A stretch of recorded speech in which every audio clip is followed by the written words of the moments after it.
welcome to another episode of Deeply Curious. My name is Cody Jensen, and joining me in our New York City studio apartment is my wife, Sarah. Hello.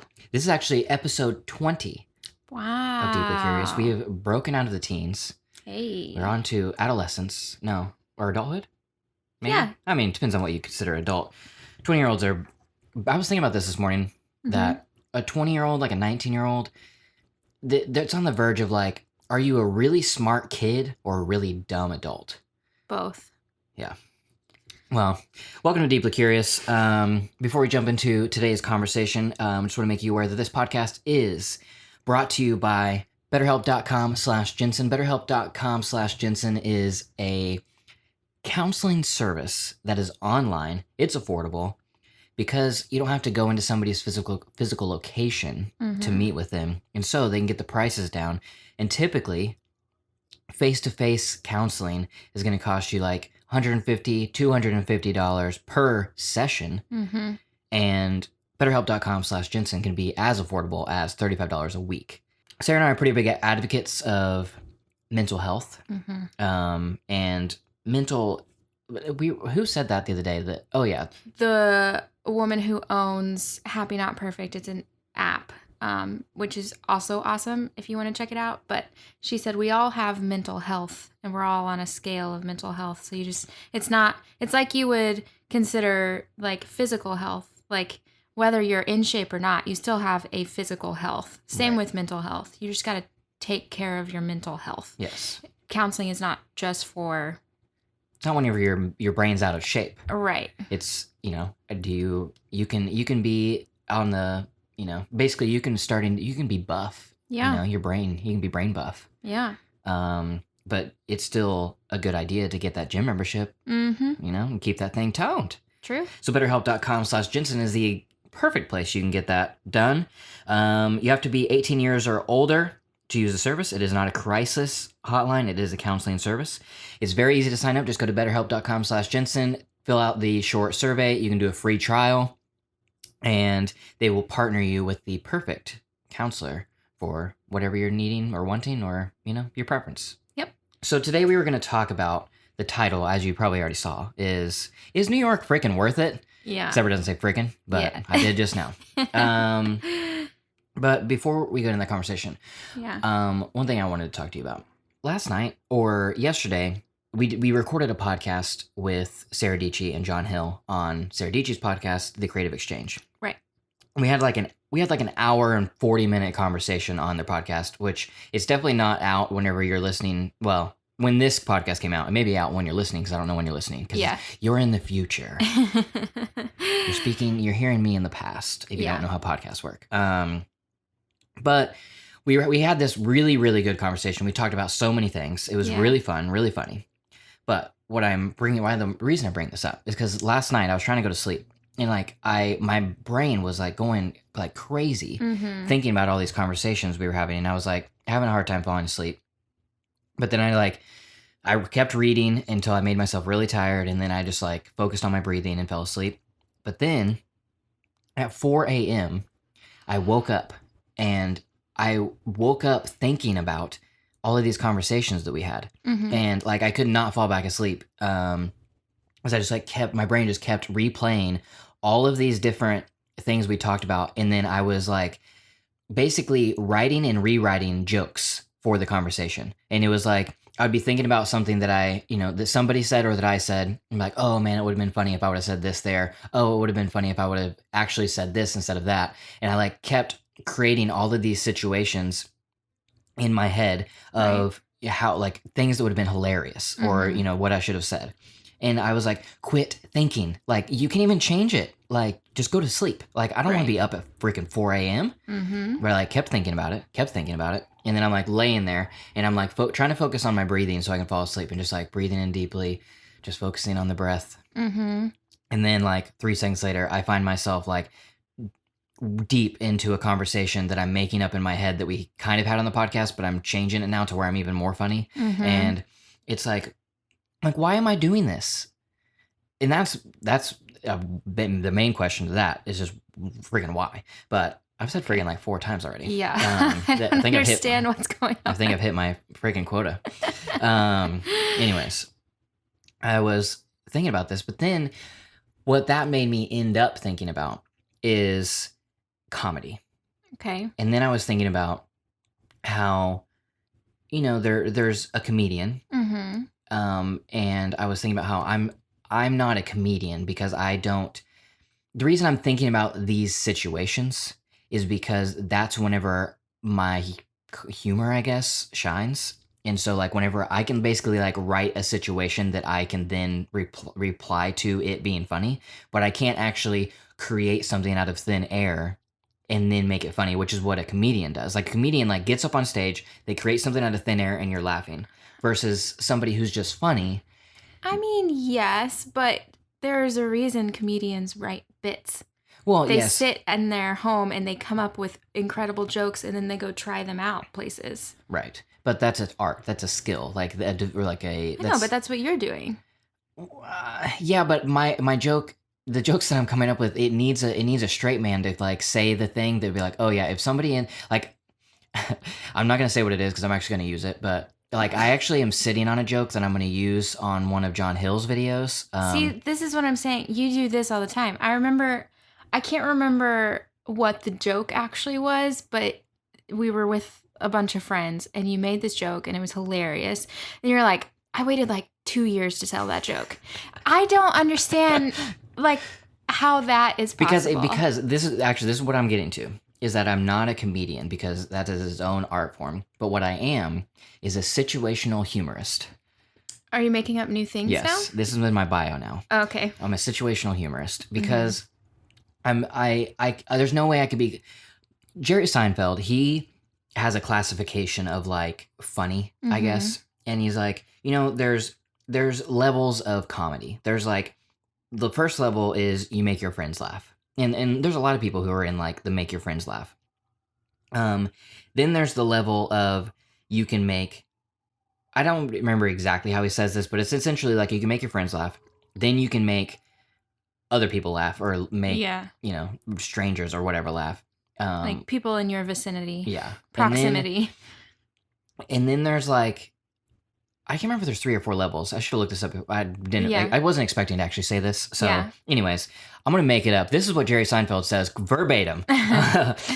You make your friends laugh. You make strangers laugh. Then you can do comedy, a stand-up bit. Like, right. I guess maybe there's only 3 levels. Yeah. Anyways, the whole point of saying that is I'm in the middle. Like, I'm level 2. Like, I'm not, or no. 1.5. See, now I'm thinking there actually was 4 levels. Anyways, it doesn't matter. What I'm trying to say is, I was just thinking about this like last night. Why I literally, it woke me up and I could not fall back asleep is because I'm thinking about all of these, like, I'm like writing this whole comedy bit that will never be used because this situation will literally never happen again. Yeah. Well, not that I'm laying in bed at night writing comedy, but I do rewrite every single conversation I ever have, so that's what it's like to be. You should actually write them down and then it'd become a book. Maybe. But yeah, I don't rewrite for comedy's sake. I rewrite like, oh, I really sounded like an idiot. I should say this instead. I mean, I do that too, for sure. I mean, I did. Pretty sure I did that last night. Like, just some of the things I was like, man, I should have like actually said this because it would maybe like, because this is what I actually think, but in the moment I didn't. Yeah. Whatever. You never write pre-jokes in your head that just waiting for somebody to say something so you can respond and be hilarious? No, my humor is more irony and sarcasm with my friends, and that's about it. So you're level 1? Yeah. Me too. I don't think a lot of people, I don't try to be funny though. Like because I think that comedy and humor is so specific, I guess. I don't know. You can tell when someone's trying to be funny and when they're actually funny. And I never want to like be the one who's like, oh, she's trying to be funny. Like, I'm not a Twitter person. Like, that's just not, See, that is I actually can't do it. A really good example is I have a hard time being funny on Twitter because Twitter is creating a joke in like 200 and whatever character it is now. But like, it's like you write something that is a joke and then you put it out there versus I can be really funny, like maybe responding to a tweet. Yeah. something like Well, that. I mean, yeah. But you do that in conversations too. Like Right. you're very, I guess, reactive. Like yes, exactly. you just I'm a like situational catch humorist. everyone off guard. Yeah, it's like somebody Yeah. says something, I'm quick-witted, I suppose, and so I'm able to like respond to that in Yeah. such a quick manner. Actually, some of the humor is the fact that they just weren't even expecting Right. like that or Right. whatever. I don't know. Yeah. No, I don't try to be funny. Not really any point to telling this. It's just something I was really thinking about because it kept me up at freaking 4 a.m. last night. I don't like being up. Well, I mean, if it's dark outside, I don't really like being awake. Definitely at 4 a.m. Yeah. I am going to change the conversation. Okay. What a good transition. Yep. Segue. One other quick thing that I was going to talk about before we jump into is New York worth it? Is something that interested me, that I was listening to 99% Invisible a couple days ago. And you know how like there's this whole war on straws right now? Yeah, because they're not recyclable, right? Right. Yeah. And like it's just like this whole thing now where like everybody is saying like getting rid of straws. Straws are not recyclable and they contribute like how many ever like tons of whatever, and like what all those facts or whatever. Well, what was interesting is 99% Invisible did a whole episode breaking down how like basically it's all BS. Like, really? Like not that straws don't contribute, a percentage to, all the crap that happens in our world, but basically we should not be putting this much effort into straws whenever it's pretty much not going to help anything. Right, because there's so much other crap that we do. Exactly. But if we put this much effort into something that's actually going to help, maybe we could actually change something. But they talked to multiple people, and pretty much everybody was like, that's a risky podcast to put out. Yeah, but they were compelling. I was like, I'm going to go throw away 3 straws right now. I'm not even going to use them. I mean, I don't just walk into necessarily... Starbucks, I'm going to grab a handful of straws and just throw them away. I mean, I did think that, like, whenever that whole thing came out, I was like, but everything we use is plastic. Like, it's not just a straw, which I understand there's, like, different components or whatever in a straw. That's the whole argument. But, like, literally every food you get comes in some sort of plastic that you don't recycle. Like, I mean, the argument though is that they are recyclable, even though even if you don't recycle it, it still is a recyclable material versus the straw is not. But one interesting fact from I guess maybe I shouldn't say fact. One interesting thing they said in the podcast that somebody believed it was a fact. I don't know. Who cares? It's a fact. One of the guys that was talking was saying that all of the quote unquote science behind this whole argument of straws is actually all based on I cannot remember the age now, but like an 11-year-old's science project. And like then it was like there has not been a like Harvard reviewed like scientific like study. I think they said there was one that they found like on straws. Interesting. And so like most of it is pseudoscience. Well, why did we who decided to make it a thing? Well, it's just like anything else. Like things just outrage culture. Yeah. Like there's this whole thing of mob mentality. It's like unfortunately the things that the mob gets behind typically are not the things that actually could help. Right. But it's like so easy to vilify something that is going to affect nobody. Like they did talk about how it will affect some people because of those with disabilities that actually need a straw. But setting that aside, like essentially like getting rid of straws, it's an easy thing because it almost affects nobody. It's like the idea that you can feel good about doing something when actually you did nothing. Right. It's like just a thing to make yourself feel better. It's the slacktivism. Yeah. Like this is a little different like than that maybe, I guess. But this slacktivism of just like, if I buy a pair of Toms, a kid gets a pair of Toms. And it's like, yeah, but all you did was buy a pair of shoes. Right. And did you actually research into like if that was actually helping? Because Right. who's doesn't matter. Like it actually did turn out that like Tom's has changed their business model since then because of that. Right. The 1-to-1 ended up not actually helping it. They're terrible made shoes for somebody who is living in the environment who needs a pair of shoes. Yeah. Like that you're giving them to. So it was making things worse, actually. Yeah. Anyways. Yeah. Wasn't That's really interesting. Yeah. Very, very risky podcast to put out. Yeah. I don't. Very risky is relative. Yeah. It's not actually. I know those straw activists are gonna. I'm telling you, be outraged and they're gonna come after the Nike people too. It's like that. Mm-hmm. It's just a crowd mad about something. You just don't. I don't want to deal with that. Yeah. Who wants to deal with people? Honestly. I don't know. I don't have any real opinions on that. I just really thought it was interesting. It is interesting. Just because of how much I've been hearing about straws. Well, I think what it does is just kind of show that we don't do research. Right. And that we read the tweet. You read the headline and assume you know everything. Mm-hmm. And it's kind of a weird phenomenon that we live in now because we do have all the information we could possibly want about anything, but we actually know nothing, right? Like it's a really weird phenomenon. So I think it's just another reminder to just take time and do research, I'm guilty of it too. I read headlines and then I keep going. Like but it's just such a weird culture. I mean, that happened like 2 days ago. Like you like said something. I read an article about, it was the Nike thing. Not an article. I read a headline about some guy in Bartlesville accidentally burned his house down while trying to burn his Nike gear, which is LOL on a lot of levels because, we're from, Oklahoma, which is, we were an hour from Bartlesville. Right. So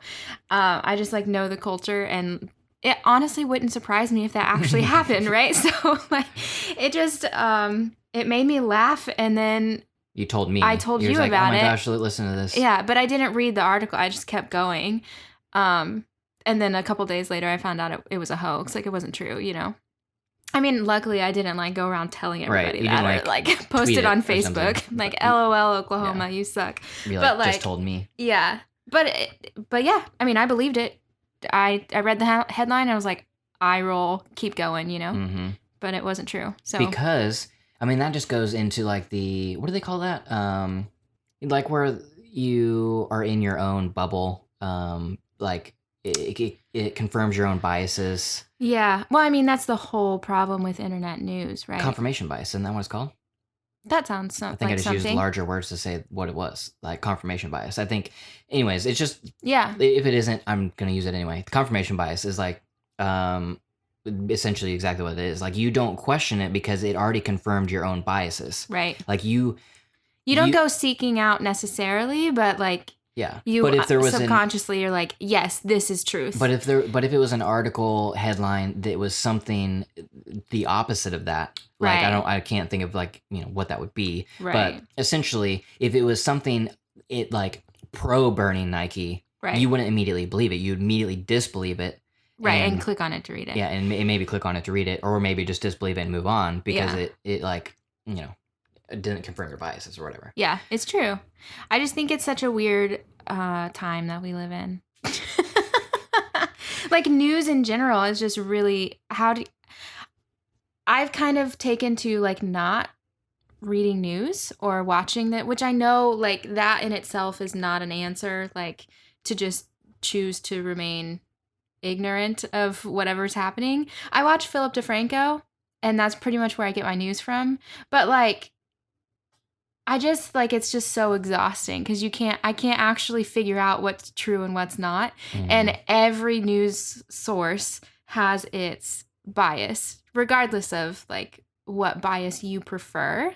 Every news source has its bias, and they're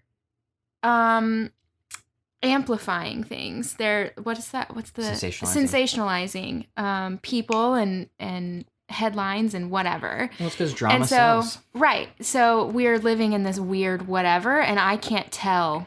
It more stresses me out than it does anything else. So I'm just like, I'm kind of over it. Yeah. I don't know, I don't remember where I heard this at all, but like one of my things that I've always kept in mind since I've heard it and that I love is talking about the news is if you hear about it on the news, then it's something that you don't need to worry about. Right. Because it's newsworthy. Right. Like the things that are newsworthy are things that rarely happen. Yeah.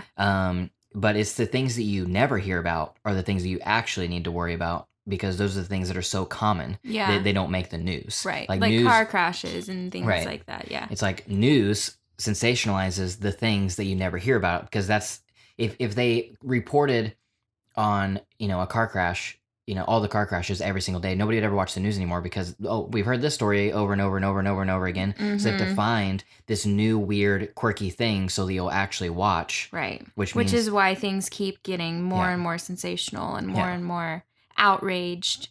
And whatever. Yeah. It's really weird. If it's on the news, probably don't need to worry about it.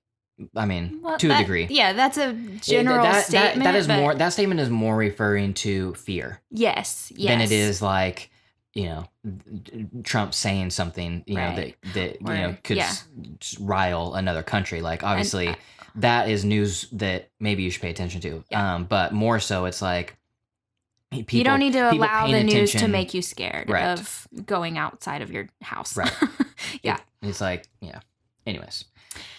Yeah. So, moving on from there, quick segue. We wanted to talk about, is New York worth it? Right. Because I think this is a conversation that a lot of you would be interested in because a lot of people who don't live in New York probably think about that. Like, is it worth it? And then they like maybe think about wanting to move here. And then you like, ultimately, I think always you come down to the question of, but is it worth it? Right. And the reason we actually wanted to have this conversation besides that is we've been asking this question ourselves. Right. Now that we've been here for a little over a year, and now that we've been here through all 4 seasons, we have been like questioning and really just taking an outside perspective, I guess, or an educated perspective, and just really looking at the situation, being like, okay, is New York worth it? Yeah. So I feel like because I don't think that we need to argue that like, is New York the coolest city in America? Because obviously it is, right? Like there's something incredible about New York that no other city has been able to replicate. So like, that's not really the question. Mm-hmm. It's just like I think that there's just this like romanticized view about New York. I mean, I had a romanticized view about New York. I thought, I've wanted to move here since I was 13. I thought when I get to New York, I'm going to be home, like it's just going to be everything that I imagine it'll be. But it's not, I don't know. It's a city, Mm-hmm. And so I feel like nobody really talks about that.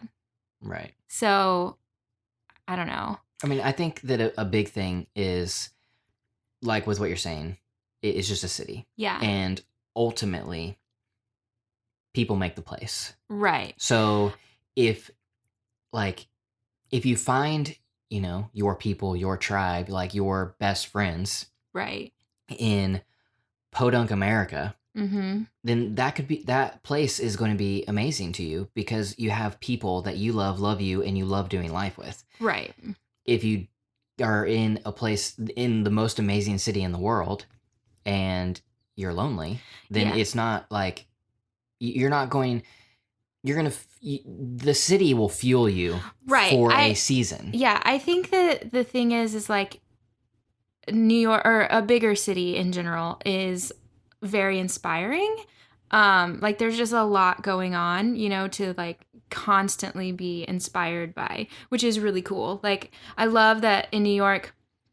A couple weeks ago, I was feeling like so irritated by New York. So I just like walked over to a new neighborhood that I hadn't been to in a long time and just walked around and got so excited and just like grateful to be here.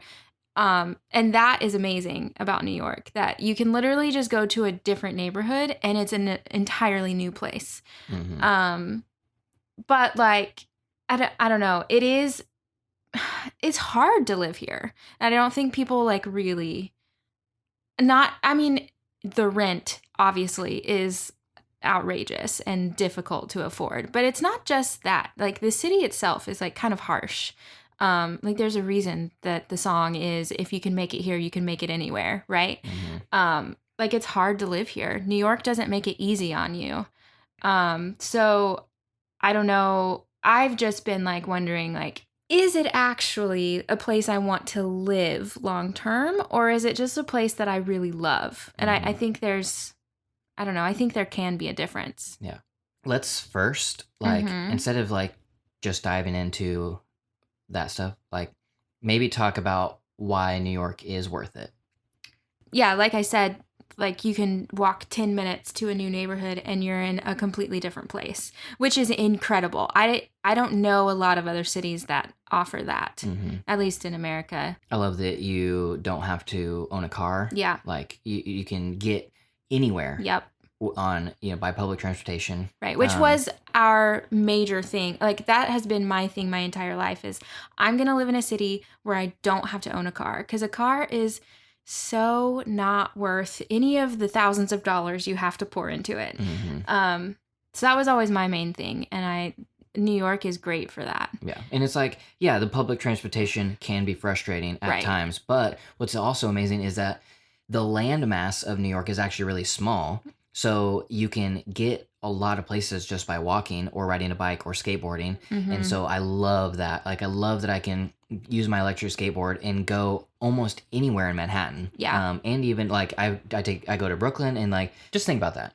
Yeah. I go all over the city on my electric skateboard and I have paths and things that I can take and like all this stuff everywhere. Right. And it's very.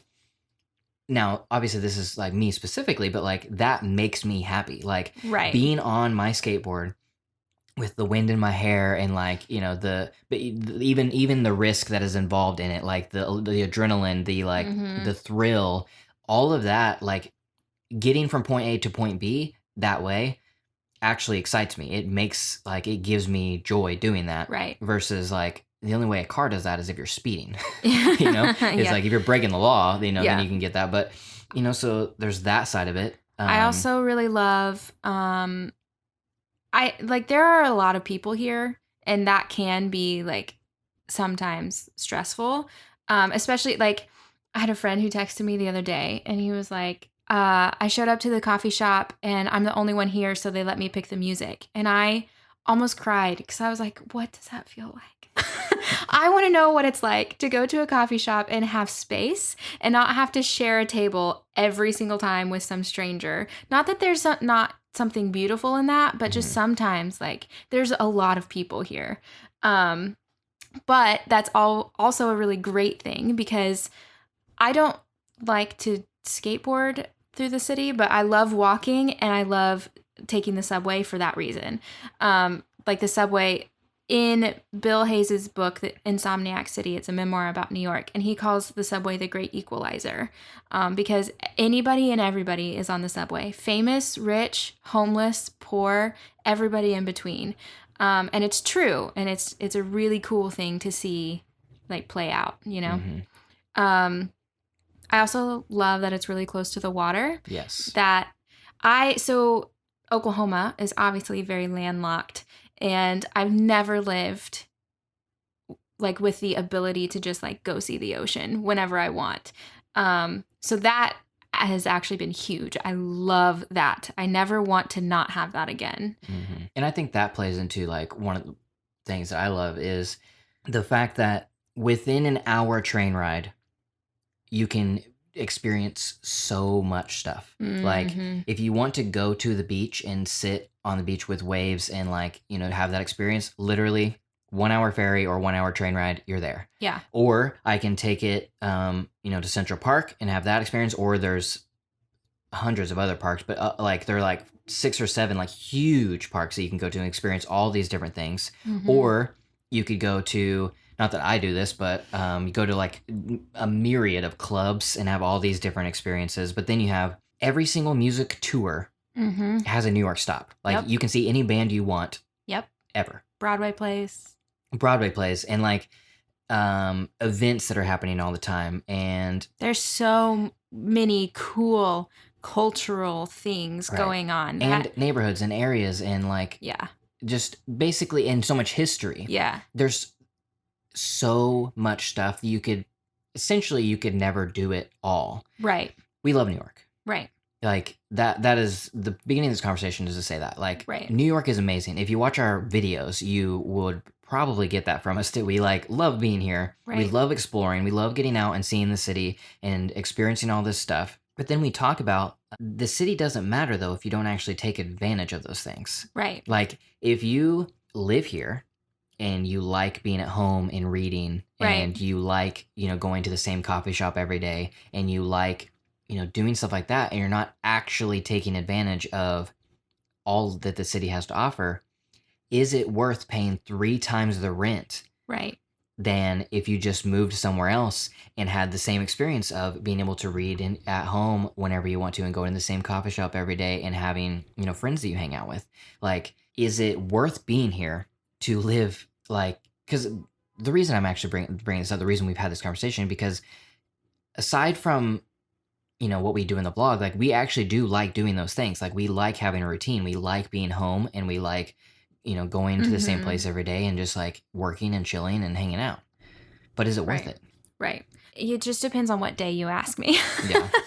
Like if you ask me yesterday, I love New York and I'll never leave. If you ask me today, I would say that too. But ask me last week and I was ready to go. Because I think it was like 90 degrees and it was hot and really it was awful and miserable. And there's just like, and it's not just the weather, although we haven't even talked about the weather yet, but there's just like a harshness to the city, I think, that is exhausting. So I think that it's important to get out every once in a while, although I would say that no matter where you live, because I think like taking breaks from your regular is very creatively inspiring. But I think it's really actually important in New York. And I didn't expect that. I think I expected to just always be inspired by the city 100% of the time. Like every time I walk out my door, I'm just like, this is so cool, and I don't feel that right now. I have not left New York City since we moved here. And I'm like really irritated with the city, like I don't want to go walk around and like, it's just, there's a harshness to the city that if you don't take a break from, I think can really like get to you sometimes. But with that being said, it's so easy to get out of the city because there's literally, you can take a train to upstate New York, to Boston, to DC, to Connecticut, to Rhode Island, to literally anywhere around here, which is super cool. The trouble is, like, it's so expensive to live here. Can you actually afford to, go elsewhere? And that's the thing that, like, I question a lot, because I very much value being able to go do whatever I want to do. And, like, affording to live here it's hard, So then it limits the ability to like go do, unless you're just like really pulling in the money. So I don't know. I mean, so the thing that we've talked about a lot is New York is worth it if you're making a ton of money. If for some reason like you happen to have the right job, or whatever, and like the amount of money you're spending on rent isn't really a thing, but that's a fraction of people. So if you're talking like a regular person, in order to live in New York, you have to have a high paying, long hour job in order to pay rent and be able to, not spend all of your money on rent. Essentially what we talk about is I would much rather not live in New York City and not have to work a like crazy job where I have to put in like insane hours in order to pay rent. Like why is that worth it? Like how is it worth it to like work your butt off 6-7 days a week, even longer than 8-hour days, so that you can afford to live in a city that you can't take advantage of because you're spending all of your time working. Right. To pay rent. Right. Like, right. That's the thing that like logically I get like tripped up on, because like New York is incredible. There's amazing people here. It's fun. It's exciting. Like I think I went to a concert at Madison Square Garden with Sarah Dietschy, and we were just sitting there after the concert, and she just like looked at me. She was like, "Isn't it like absolutely incredible that this is just right down the street from us? Like iconic Madison Square Garden, you know?" And it is. It's absolutely incredible. But then I'm like, but if I don't live here and I live somewhere a little bit cheaper, I can work less, I can travel more, I can come to New York once a year, like on a trip, you know, like, I don't know. There's just like certain things that logically it's hard for me to like, I don't know, reconcile, I guess. It's really weird. Yeah. Because we also talk about how in Tulsa, we lived in one of the cheapest places in the nation you could live. Yeah. And consider the place where you live a city. Yeah. And moving to New York, our, bills tripled. Right. Because of rent. But only because of rent. Right. Yeah. We moved here and we worked really hard. And I have actually replaced my Tulsa income right. with YouTube and everything that we're doing right now. Like my Tulsa income is replaced. Right. But we are not making it because I have to make 3 times right. what I made in Tulsa to live here. In order to scrape by. Right. Yeah. Yeah, and that exactly. I have to make 3 times what I made in Tulsa to just live here paying bills every month. Right. I have to make even more than that if we want to actually like build a retirement. right. Which is it's hard to do. Yeah. It's also it just makes you wonder if the city is actually worth that much money, you know? Because I think like there are certain aspects of it that it is. Like obviously, I mean, I think there's more opportunity here. I think there's more, like we wouldn't be doing what we're doing if we weren't in New York, you know? I think that's the thing though, is that opportunity, because we wouldn't have replaced my Tulsa income with YouTube and everything we're doing if we started and kept doing this in Tulsa. Right. Like we would have never been able to build what we have built. Right. Never is a strong word, but we most likely, the chances of us like being able to do what we're doing now by staying in Tulsa is really small. Yeah. But it was actually, kind of easy to do that in New York. Like coming here with the skills that we had. Yeah.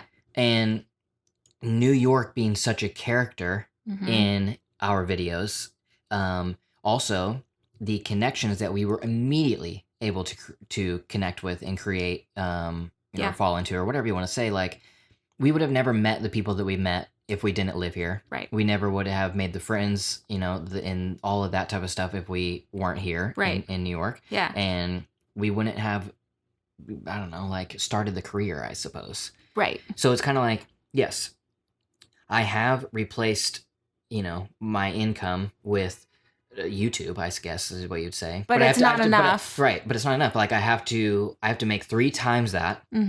But I wouldn't even be at the spot that I am now if we wouldn't have been here in the first place. Right. So New York is such a contradiction, I think. It's weird. Like just thinking about all this stuff, it's kind of like you cannot make a logical case for living here. And I think that's the thing is like, every time I look at it logically, I'm like, I am such an idiot. What am I freaking doing here? Like, this is absurd.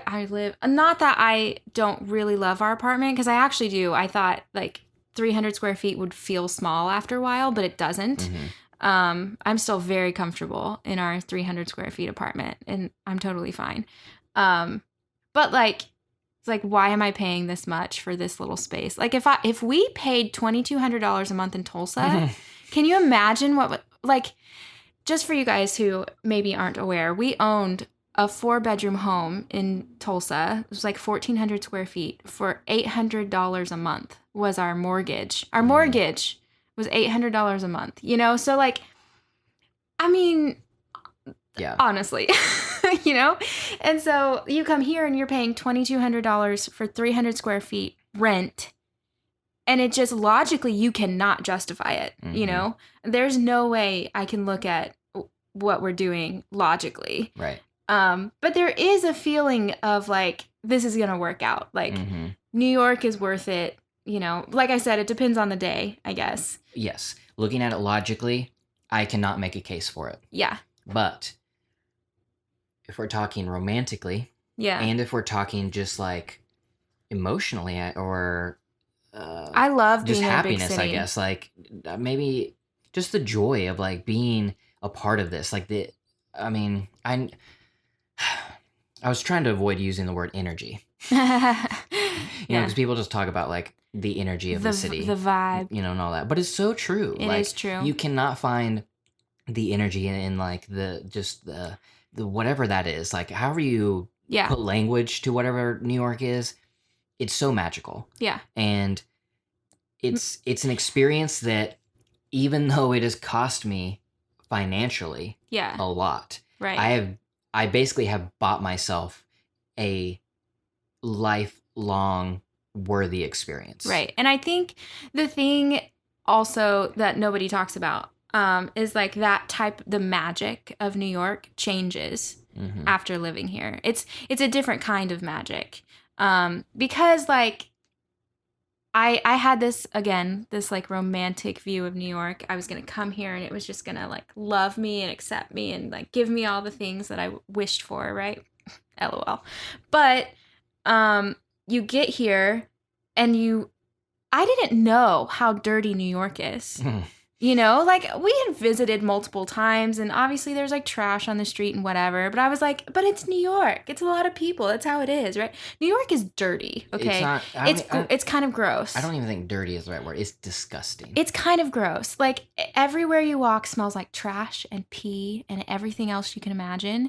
And there are stains on the sidewalk that you know what it is and you wish you didn't. Mhm. It's gross. And but then somehow on the right day, you're like, yes, though, New York. Like Mhm.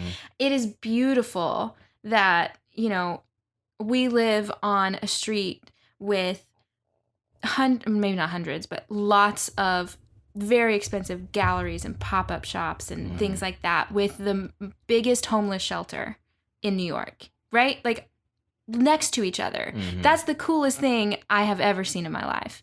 And you don't get that hardly anywhere else. And everyone here is, I know like people talk about New Yorkers are mean or whatever, but I don't think that. I think that like everyone is obviously going to where they're going. Maybe like, original New Yorkers, like lifelong New Yeah. Yorkers are mean. I don't know. I'm just like maybe that's where that came from. But Maybe. New York is mostly expats anyway. Yeah. Or I whatever you love say. I love the people of New York. Yeah. I think that like all of the different like cultures and ethnicities and everything coming together is just like the coolest thing about New York. And like I said, the richest of the rich, the galleries, the art, and then the poorest of the poor are just hanging out together. Yeah, you know? I mean, like the street that we walk down like every day, we have on that street, we have walked down with Leonardo DiCaprio. Right. As we also walk by a homeless shelter and like the same like homeless crew like hanging out every single day. Right. And there's like everybody's just together. Like and it's such a I don't know. It's beautiful to be a part of. Right. Because in every other environment I've ever lived in, which isn't very many, but Right. in the past environments I've lived in, it's like everything is very segregated. Right. You have like this part of town is Right. where you're going to experience these people. That part of town is where you're going to experience those people. And it's like that is not the case like in New York, and that's what makes it so beautiful and what makes it so like enlightening. And it is also it's what creates empathy and character and just I don't basically I will always be grateful for the experience of living here in big part because of that. Right. Being able to like, if I was to move to another place that was more homogenous or whatever, I would still be thankful for the experience of New York and being able to like take that life experience into knowing like, okay, this like homogenous group is one picture of life. Right. It is not life. Right. Let's talk about the weather for a second, because we haven't even touched on that, and I have a lot of opinions. Yes, you do. So, first of all, you need to live in New York in the spring and the fall. Like, even if you don't ever move here, like, just come visit in the spring and the fall. Not in summer, not in winter. Spring, fall.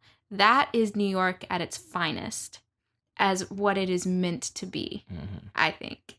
So when we moved here in the summer, and I did not expect it to be so hot.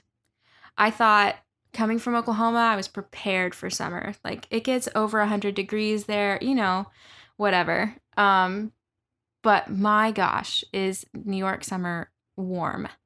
Also, I think I didn't realize that, like, you can't escape the heat here. Like, in Oklahoma, I went in my car, and then I went straight into my house. And every single business is well air conditioned. Yes. And you can't escape the heat here. It's like its own sweat box, right? Because all the cement and whatever. It's a huge sweat box. I also didn't expect the humidity. Honestly, that shocked me, because that makes it so much worse. And then you walk into a business and they don't have air conditioning. And then you walk into your apartment and you have to turn on the window unit. So it takes like 30 minutes for your apartment to cool down, or you spend a ton of money air conditioning your apartment while you're gone 100% of the time, Like, there's no relief from the heat. And I did not expect that. So the summer, I actually don't like the summer. I mean, I would prefer it over the winter, I guess. Yeah. Because now we're going to talk about the winter. So I thought I was prepared for the winter. I was like, I've dealt with ice and snow and everything in Oklahoma. I can do this, whatever. I did not prepare for the sun going down at 4 p.m. every day. That is the worst. The worst. I mean, literally, like in Oklahoma, in that more southern United States, the sun goes down early, but it goes down like 5:30 ish, which that is only an hour and a half difference, but that is a huge difference. Huge difference. It's crazy, like the difference between the sun going down at 4 and 5:30. Yes. And so that was a really major thing for me. Also, I struggle in general with seasonal affective disorder, and so it just like amplified it, and then on top of that, this winter was like 12 months long. It felt like it. Yeah. It was, I don't know, November to November wasn't too bad, but it was mostly probably till like April. Yeah, it really, really hits in January. Yes. Like the frigid, like it's obviously winter before that, but like November and December are actually magical in New York City. Yeah, because like, Christmas. It's Christmas time and the holidays, and even if it does snow, it's like so beautiful and magical and all the lights and like all this stuff. And it's not bitter cold yet. Right. But then January hits and it gets negative temperatures. Cold. But then that's, if it was just like January, February, I could handle it. It's fine. But then like it went all the way through March and then even a little into April. I think mostly through it. I feel like I was still wearing not my coat, but jackets in May. And that is absurd to me. Yeah. Look, I love, like I said, spring and fall. I love wearing jackets, but like it should not be cold that long. Yeah. And then the only thing I could think of is right after the cold went away, I was like, oh no, it's just going to get really hot. Like, it's just like this constant, like, oh no, winter is coming now, And then after winter, I'm like, oh no, it's going to be 90 degrees and I have to walk in it, Like I don't know. I didn't expect such harsh weather. And I think it's because you have to be out in it. Like there's no option. You're just out in the weather. It's also, though, yeah, it is. It's like you have to be out in it. Also, like New York in general. The weather fluctuates much more than I would expect it to, being this far north. And then the other thing is that being actually in Manhattan, in New York City, if the weather is 90 degrees, you're going to be, I don't know how many degrees, but you're definitely going to be many degrees hotter. Right. Because everything is radiating. Yes. You have all of the cement that's radiating and pushing all of this hot air, which is scientifically backed up through the fact that we have a large population of peregrine hawks that hover over Manhattan because they use the rising hot air to not have to basically push them up, and they don't have to use as much energy to fly. Yeah. So they just hover up there using our hot air to prey on the pigeons. Yeah, well, good for them, though, because there's plenty of them. If you want to learn more about that, I would highly recommend The Planet Earth 2 on a Netflix. I think that's the last episode of that one. It is very interesting. Yeah. But I think the weather really did shock me. I thought I was prepared, and I was not. No, you weren't. No. And you were kind of miserable. Yeah.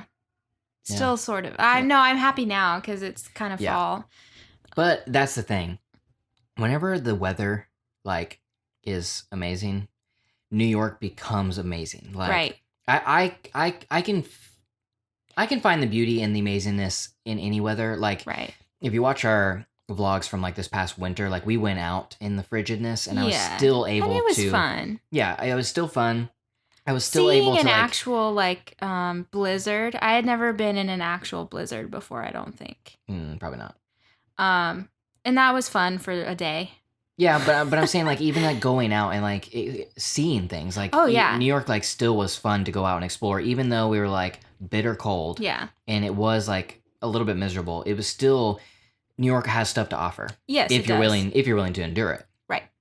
But man, whenever the sun hits right and the weather is 72 degrees and you're out there and there's a light breeze and it's just the whole city comes alive.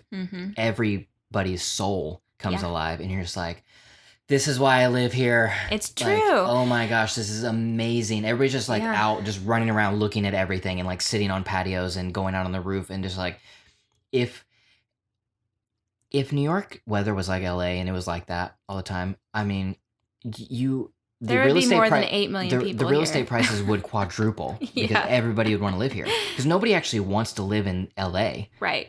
There's just so much industry there, and the weather is amazing. Literally the definition of perfection. And so if you can shut it, don't dog my weather. Sarah's a rain lover, and I am. Yeah, I love the rain. But I was just thinking, if New York actually had, if the weather didn't test you, holy cow, so many more people would live here. Here's actually, so this past winter when I got blindsided, just punched in the face by winter, I don't like LA. Just FYI, I kind of despise it as a city, not as despise is a harsh word. I should really soften my heart toward LA. I don't want to live there though. And the winter came and it was unbearable and brutal, too many days in a row. And I was like, you know what? Maybe we missed it. Maybe we're supposed to be in LA. I actually started wondering, is LA a better option? Which is so crazy because it's not. But not until we came here and experienced the harshness of the weather that I thought that LA ever looked enticing, which is just crazy. Yeah.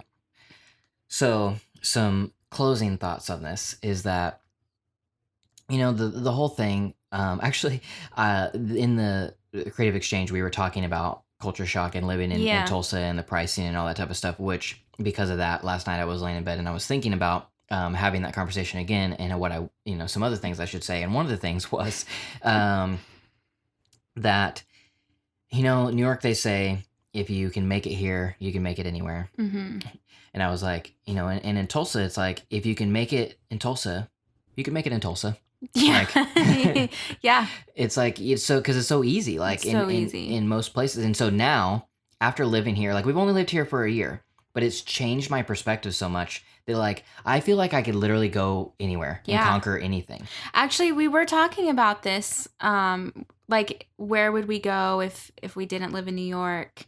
What would we do? You know, just like past what we should have done differently and whatever. And it really does feel like I can literally afford to do anything because I've afforded to live here. Yeah. You know, it's like we've kept away from getting full-time crap jobs where we hate our life. Right. And we've been able to make it. Yeah. Well, we've been able to survive in New York City. Yeah. Like we did it. Yeah. So I feel like no fear going to do something else. Right. If I want to.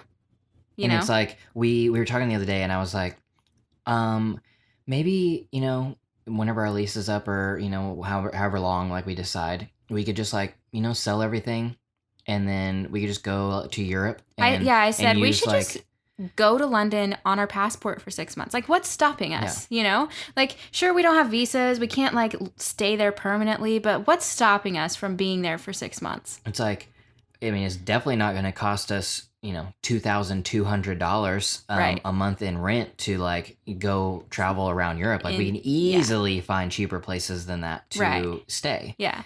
And then after you were like, yeah. And then when we get back after 6 months, we should just like live in a van for a minute, you know? Like we're just like, nothing is off limits anymore. We're just like, you really do feel like you can do anything. But if this was a year ago and we were in Tulsa. Right. If I had approached the like, let's just go live in London or Europe for 6 months with you, you would have been like, we can't afford to do that. Yeah. You have to get jobs. You have to stay there. You have to, you know, whatever. Yeah. There's no way logically I would have ever even entertained the idea. Right. Like it took me so much to even, well, I mean, honestly, it took like the calling of God on our life to move to New York. Took me 9 years to get you to move. It wasn't even you. I know. It was very annoying. I mean, it was obviously on our like minds, but like, you know, we got a direct like word and direction from God to move to New York, and that is what brought us here. And so, you know what? If that's the only thing that happens from New York, I'm fine. If the only thing that came from this is that you learned that, you know, we can do anything. We can do whatever we want. Yeah. I'm good with that. Yeah. Yeah. It's true though. New York does give you some sort of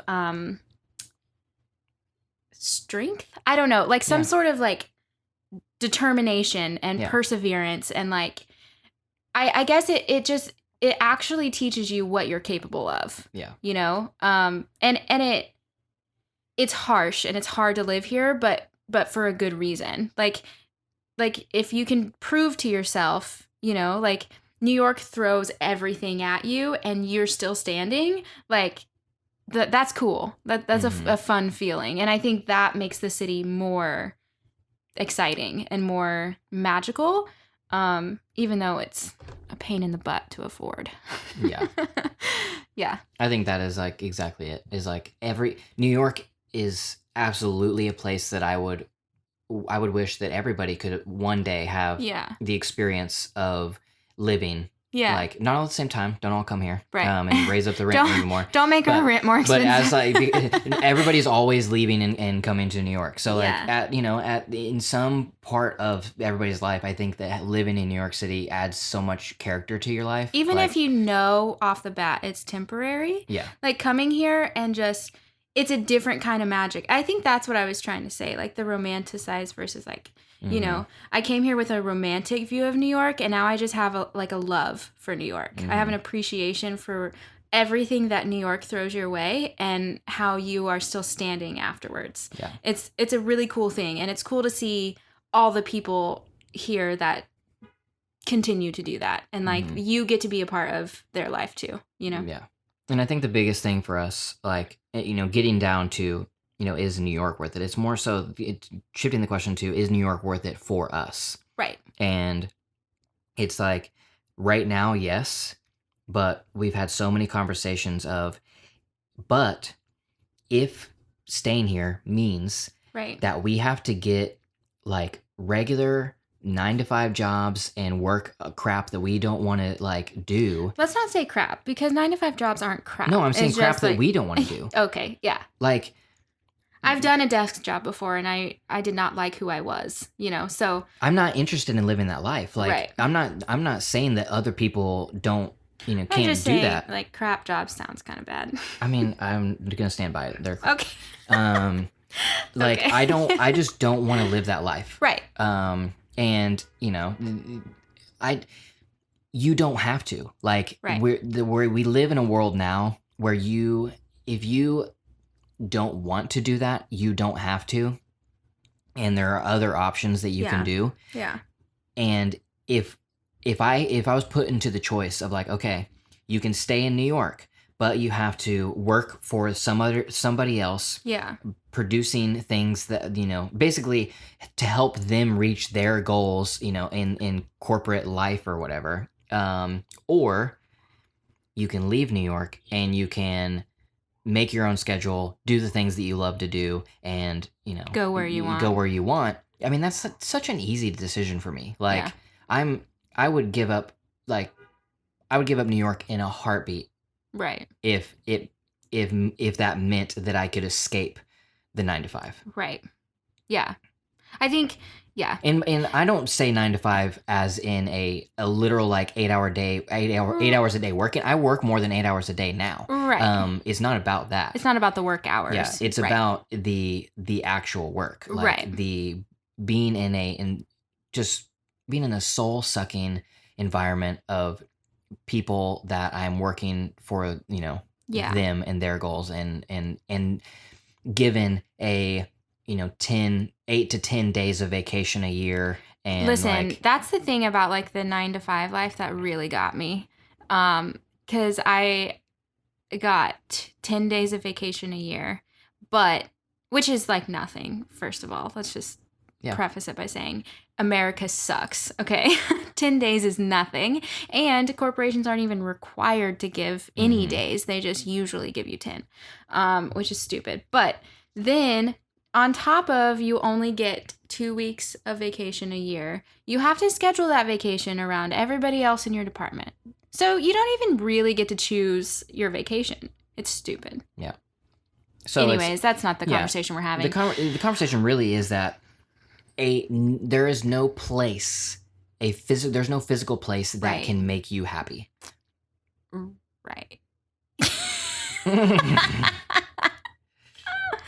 Listen, I know that, but there's a piece of me that still, like, I'm not so sure that that's true. I'm not saying that a physical place can't contribute to your well-being or your happiness. Like, if you hate being in a place, leaving that place could contribute to your like well-being and happiness. But leaving and going to the place that you think is going to change you is only going to work for a short period of time. Right. Yes, I totally agree. But the thing that I kind of get, I don't know, like stuck on is, and maybe this is a conversation for another podcast, because I'm kind of like over the whole idea of like a calling or a purpose or whatever. Like, I'm kind of like irritated with that whole situation. Because, and I feel like, so I've always been kind of the belief that like a place can be just as much of a calling or a purpose as a job can. And I do believe that. I believe that you can feel at home in certain places and not in others. But I will say that I thought New York might be that for me, and it's not. So I'm, kind of questioning my whole belief. But I do, I guess I'm saying, like, I think that a place is more than just a place. Like, it can be more than just a place. I'm not saying in what capacity, but I think that, like, I guess, oh, man, I'm saying a lot of words. Okay. Growing up, me always wanting to leave Oklahoma, I was sort of always talked away from that and talked down on that because, again, like, you're not going to be happy in a different place unless you're happy with who you are, blah, blah, blah, whatever. And that's true. Like, it's not that that's wrong, but I was always kind of, it was always scoffed at, I guess, that I wanted to find a place where I belonged, And so I kind of maybe went the opposite. I adopted this idea that like a place can be just as much of a calling as a job can. So I don't know. I think it's just not really fair to say like a place is not going to make a difference, because that's not true. A place makes a huge difference. I just think everything boils down to how you feel about yourself, though. Like, it's not like a job isn't going to fulfill you and a place isn't going to fulfill you. Only like yourself, right? Like only you can make sure that you are like whole as is, no extras. Like nothing outside is going to fulfill you, is what I'm saying. But like, I feel like if you are whole as is and you feel like Nashville is the place for you, like I think that can make you happy just as much as like if you are whole and you feel like PR is where you belong, like PR can make you happy, I think that it's just as valid. Yeah, I mean, I agree, but I guess what I'm trying to say is maybe at some point in all of our lives, or maybe just there are, a lot of people who feel that they will not, they put too much like faith into a place, like Right. the place itself, like is like they dream of living in a Right. certain place, and like they like their life now, it's fine, but they really, whatever, but they just really Idolize, want kinda. idolize, yes, exactly, idolize like the place. And Right. once you get here or get there, it's like it works for a minute, Right. but eventually it turns back into a routine and back into a place just like every other place. I think you're right. But I just have like a knee-jerk reaction, I guess, to people saying that like the place is not going to make you happy, because I think that I don't think it's going to ultimately make you happy forever. Right, but I think you it can can say that about contribute to your anything. temporary happiness. Yeah, I think you can say that about anything, though. And that's maybe my problem, is that people don't say that about everything. They I only think say the it about change certain itself things. makes you happy. I agree. I think people like to think they're afraid of change, but, and maybe this is just me, I love change. Like, I sit in like a current situation for 6 months and I'm like, okay, what's next? Like I need change. I need to like completely like paint my whole house or whatever. I don't care. I just need to do something different. I think because change is where like the cool growth happens. Like if you're comfortable, you're not doing anything. I really do believe that. I believe that like if you're, and now there are times where like being comfortable is good and like just kind of riding and flowing and doing, and that's fun. But like uncomfortable change is where real like growth and challenge happens. It's where you like actually discover things. So I think even if you're afraid of change, you crave it more than you think you do. That's what I think. I think that's a good place to end this episode, since we've been talking for a Long while. time. So thank you guys for listening to Deeply Curious. We appreciate your comments and reviews and just downloading and listening to the podcast. We are really enjoying doing this. The audience has been growing every episode, so we really appreciate that you guys are telling people and sharing and listening. If you would like to continue helping us out, and this sounds like something that would help you, betterhelp.com/Jensen is a great way to do that. Just sign up for the free trial, see if it works, see if it's something that would actually help you in your life. And then it helps, keeps this show going and helps us stay in New York. But we actually really do believe in it and advocate for, mental health and mental health maintenance, I suppose, or whatever you want to say. Yep. But you can do that by going to betterhelp.com/Jensen. Thank you guys for listening, and we'll see you in the next one. Bye.